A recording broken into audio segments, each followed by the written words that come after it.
हिंदी अनिवार्य कक्षा 12 विषय के आरोह भाग 2 के पद्य खंड के पद्य भाग के अति लघुतरात्मक प्रश्न हम देखने वाले हैं। इससे पहले हमने गद्य भाग के अति लघुतरात्मक प्रश्न देख लिए थे। ये वन शॉट क्लास है, यानी सारे पाठों के प्रश्न उत्तर एक ही जगह एक ही वीडियो में बताए जाएंगे। बोर्ड परीक्षा 2023 की दृष्टि से बहुत ही इम्पोर्टेंट है, क्योंकि ब्लूप्रिंट और मॉडल पेपर पर ये आधारित है। जो आपके पद्य खंड के पाठ हैं, पाठ संख्या 1 से लगा करके 10 तक, इन 10 ही पाठों के प्रश्न उत्तर यहाँ पर आपको देखने को मिलेंगे। पहली बार हमारे YouTube चैनल से जुड़े हैं तो इसको सब्सक्राइब कर लीजिए और ज़्यादा से ज़्यादा वीडियो शेयर करें यदि आपको पसंद आता है तो।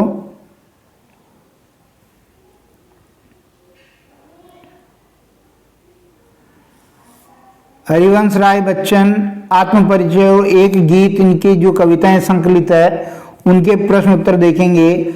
मैं वह खंडर का भाग लिए फिरता हूँ, खंडर किसे कहा गया है? कवि ने अपनी प्रिय की मधुर यादों को खंडर कहा है। बच्चे किस बात की आशा में नीड़ों से झांक रहे होंगे? घोंसलों से वो क्यों झांक रहे होंगे? तो अपने माता पिता के इंतजार में, और भोजन के लिए वो संध्या काल को सांझ के समय नीड़ों से झांक रहे हैं। कवि अपना परिचय किस रूप में देता है? कवि हरिवंश राय बच्चन ने अपना परिचय प्रेम के दीवाने और पागल प्रेमी के रूप में दिया है। कवि संसार को क्या संदेश देना चाहता है? कवि संसार को प्रेम और मस्ती का संदेश देना चाहता है। मैं जग जीवन का भार लिए फिरता हूँ, जग जीवन का भार से क्या मतलब है? तो सांसारिक उत्तरदायित्व और सामाजिक जो कर्तव्य हैं उनको जग जीवन का भार कहा है। शीतलवाणी में आग से क्या अर्थ है?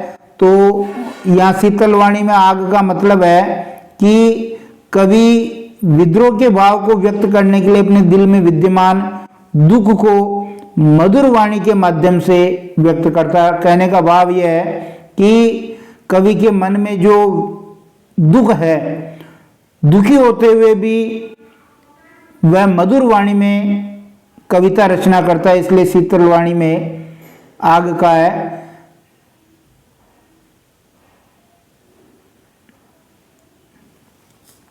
कवि को संसार अपूर्ण क्यों लगता है?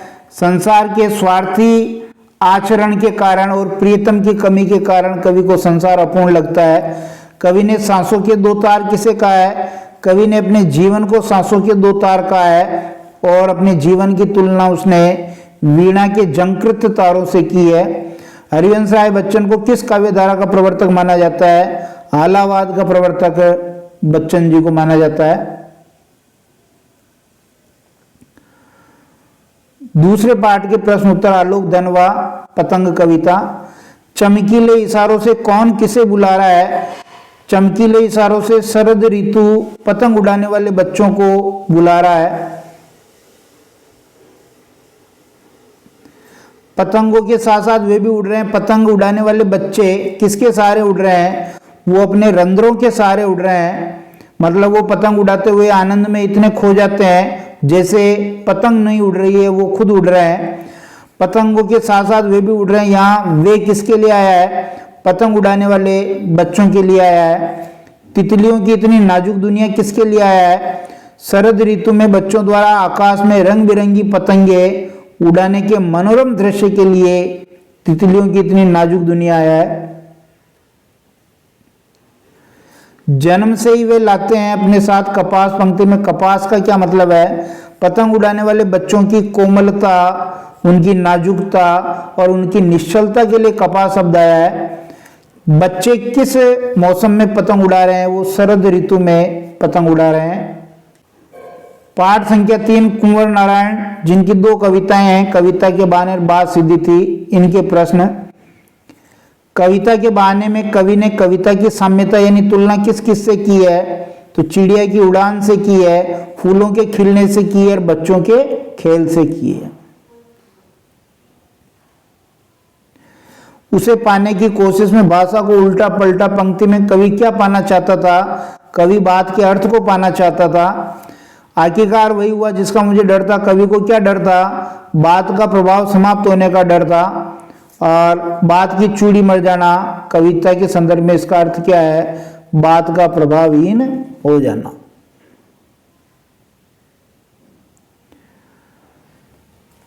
पाठ संख्या 4, रघुवीर साय, कैमरे में बंद अपाहिज। हम समर्थ शक्तिवान, पंक्ति में शक्तिवान किसे कहा है? दूरदर्शन के संचालक और मीडिया वाले लोगों को शक्तिवान कहा है। हमें दोनों को एक साथ रुलाने हैं। या दोनों से क्या आशय है? दूरदर्शन के दर्शक और उस अपाहिज व्यक्ति के लिए आया है जिसका इंटरव्यू लिया जा रहा है। पांचवा पाठ, मुक्तिबोध जी की कविता सहर्ष स्वीकारा है। कवि ने भीतर की सरिता किसे कहा है? कवि ने प्रेम रूपी भावना को भीतर की सरिता कहा है। कवि ने मीठे पानी का सोता किसे कहा है? अपनी प्रेयसी प्रीतमा के प्रति मधुर प्रेम की भावनाओं को मीठे पानी का सोता कहा है। कवि को क्या सहर्ष स्वीकार है? कवि को अपने जीवन में जो भी मिला है, कटु मधुर अनुभूतियां, सुख दुखपूर्ण परिस्थितियां, व्यक्तित्व की दृढ़ता और मीठे तीखे जो भी अनुभव मिले हैं वो सब स्वीकार है। कवि अपने प्रीतम से दंड स्वरूप क्या मांग रहा है? कवि अपने प्रीतम से दंड स्वरूप मांग रहा है कि गहन अंधकार वाली पाताली गुफाओं में, सुरंगों में और धुएं के बादलों में वो छिप जाए। कवि अपने प्रीतम को बुलाने के लिए किस विशेषण का प्रयोग करता है? दक्षिणी ध्रुवीय अंधकार अमावस्या का वो प्रयोग करता है। कवि किसे भूलना चाहता है? कवि अपनी प्रेयसी और उसकी जो मधुर यादें हैं उनको भूलना चाहता है। छठा पाठ, शमशेर बहादुर सिंह, उषा कविता। उषा का जादू कब टूटता है? सूर्योदय होने पर उषा का जादू टूट जाता है। बोर के नभ को किसके समान बताया है? बोर के नभ को नीले शंख की तरह पवित्र और राख से लिपे चौके के समान बताया है। कवि ने बोर के आसमान की तुलना किस किस से की है? कवि ने बोर के आसमान की तुलना राख से लिपे हुए गीले चौके से, केसर से धुली काली सील से, लाल खड़िया चौक मली हुई स्लेट से और नीले शंख से की है। कवि ने उषा कविता में किन किन बिंबों का प्रयोग किया है? कवि ने राख से लिपा हुआ गीला चौका, केसर से धुली हुई काली सील, लाल खड़िया चौक मली हुई स्लेट, नीले शंख जैसे बोर के आकाश और नीले जल में झिलमिल करती किसी गोरी देह का बिंब प्रयुक्त किया है। सातवां पाठ, निराला, बादल राग। अस्थिर सुख पर दुख की छाया किसे कहा है? अस्थिर सुख पर दुख की छाया क्रांति या विनाश की आशंका को कहा है। जो क्रांति या विनाश की आशंका है उसको अस्थिर सुख पर दुख की छाया कहा है। दुनिया में कौन सी चीज स्थायी नहीं है? दुनिया में सुख स्थायी नहीं है। ऐसे निपात से स्थापित उन्नत शत शत वीर पंक्ति में किसकी ओर संकेत किया गया है? कवि ने यहाँ शोषण करने वाले पूंजीपति वर्ग को संबोधित किया है जो किसानों मजदूरों का शोषण करते हैं और क्रांति के विरोधी हैं। विप्लव रव से छोटे ही शोभा पाते पंक्ति में विप्लव रव का क्या अर्थ है? क्रांति की गर्जना विप्लव रव का मतलब है। छोटे ही शोभा पाते पंक्ति में किसकी ओर संकेत किया है? यहाँ शोषित वर्ग की ओर संकेत किया है, अर्थात किसानों और मजदूरों की ओर संकेत किया है। कवि ने इस कविता में क्रांति दूत किसको संबोधित किया है? बादलों को संबोधित किया है। कवि ने बादल राग कविता में शोषित वर्ग की तुलना किससे की है? पंख यानी कीचड़ से शोषित वर्ग की तुलना की है क्योंकि वही क्रांति को आधार देते हैं। कमल के उस पत्ते पर तो पानी ठहरता ही नहीं है। कवि ने ए विप्लव के वीर किसे कहा है? क्रांति के बादलों को ए विप्लव के वीर कहा है। कवि ने शोषण करने वाले लोगों की अट्टालिका को किसके समान बताया है? आतंक भवन के समान बताया है। पाठ संख्या 8, तुलसीदास जी कवितावली से कवित हैं और लक्ष्मण मूर्छा और राम का विलाप, ये रामचरितमानस का अंश है। कवितावली का कौन सा अंश पाठ्यक्रम में संकलित है? उत्तरकांड के कवित यहाँ संकलित हैं। लक्ष्मण मूर्छा और राम का विलाप अंश किस ग्रंथ से संकलित है? ये रामचरितमानस के लंका कांड से संकलित है। तुलसीदास जी ने बड़वानल से भी बड़ी आग किसे कहा है? पेट की आग को बड़वानल यानी समुद्र से भी बड़ी कहा है। बड़वानल से भी बड़ी पेट की आग को कौन बुझा सकता है? राम रूपी घनश्याम ही इस आग को बुझा सकता है, अर्थात जब भगवान की कृपा होगी, राम की कृपा होगी तो यह आग बुझेगी। दरिद्रता की तुलना किससे की है? दशानन यानी रावण से दरिद्रता की तुलना की है। तुलसी के अनुसार संसार में क्या चीजें हैं जो बार बार मिल जाती लेकिन सहोदर बार बार नहीं मिलता है? तो यहां पर पुत्र, धन, पत्नी, मकान और परिवार ये बार बार मिल जाते हैं लेकिन सहोदर सगा भाई नहीं मिलता है। शोकग्रस्त माहौल में हनुमान का अवतरण करुण रस के बीच किस रस के समान हुआ? वीर रस के समान। और तव प्रताप और राखी प्रभु कथन किसने किसको कहा? हनुमान ने भरत को कहा। पाठ संख्या 9, फिराक गोरखपुरी जिनकी रुबाइयां और गजल संकलित है। बालक मां से क्या लेने की जिद कर रहा है? बालक खिलौने के रूप में चंद्रमा को यानी चांद को लेने की वो जिद कर रहा है। फिराक की रुबाइयों में किस रस का वर्णन है?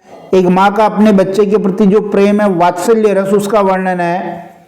लच्छे किसकी तरह चमक रहे हैं? लच्छे बिजली की तरह चमक रहे हैं। गोरखपुरी की गजलों में किसकी गजलें बोल रही है? मीर की गजलें बोल रही है। रस की पुतली किसे कहा गया है? रस की पुतली राखी बांधने वाली बहन को कहा गया है। रुबाइयों में चांद का टुकड़ा किसे कहा गया है? माँ ने अपने बच्चे को चांद का टुकड़ा कहा है। आईने में कौन उतर आया है? आईने में चांद उतर आया है। इस जगह को एक चांद यहाँ हटा दें। प्रश्न होगा आईने में कौन उतर आया है? चांद उतर आया है।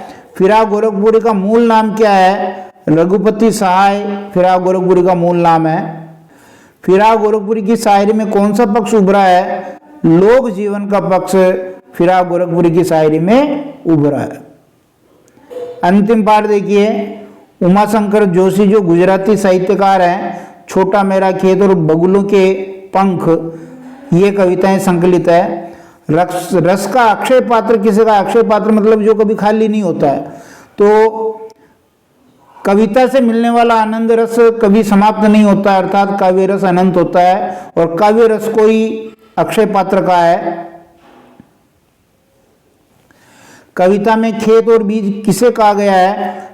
कवि भी कागज रूपी खेत पर अपने विचारों के बीज बोता है, अर्थात जो खेत है वो तो कवि का कागज हो गया और जो बीज है वो कवि के विचार हो गए। रचना के संदर्भ में अंधड़ और बीज क्या है?